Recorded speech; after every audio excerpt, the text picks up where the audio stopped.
Hi, everybody. I just wanted to show you why we actually are getting long the SPXU, and that is an inverse, a leveraged inverse. And my belief is, as I pointed out recently and in this week's letter, that I think that the market is way overblown. That's first of all.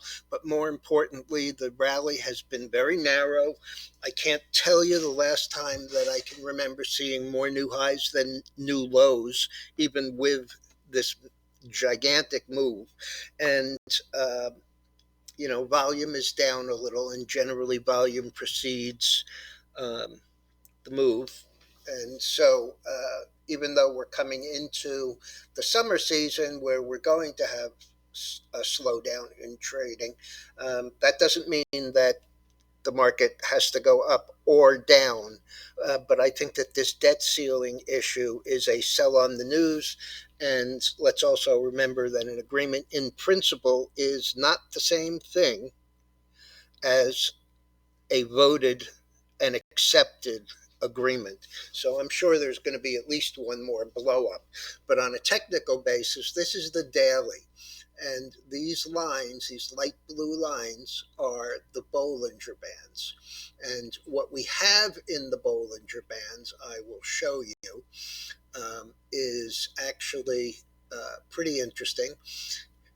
We hit the top Bollinger Band, we move sharply lower. But on a more recent basis, here we had hitting the top Bollinger Band at about 14.13 on the close, 14.17 on the day, and 3 days later, we're 12.80. That's a pretty big move if you're using right at the money, which is pretty much what we're doing. We go to the lower Bollinger Band with a low of 12.80, as I mentioned, and in 3.5 days, we're 14.18. That is a really decent move. We come down and we bounce off the lower Bollinger Band, closing up on the day. The low there at the Bollinger Band is about 12.60, 12.58. 3.5 days later, we're at 13.61 high, 13.50 low, close. Came back down again. We went through the lower Bollinger Band, and right now we are up on the day at 1277. As I said, the market is overextended. Um, the other one that I wanted to show you is the hourly.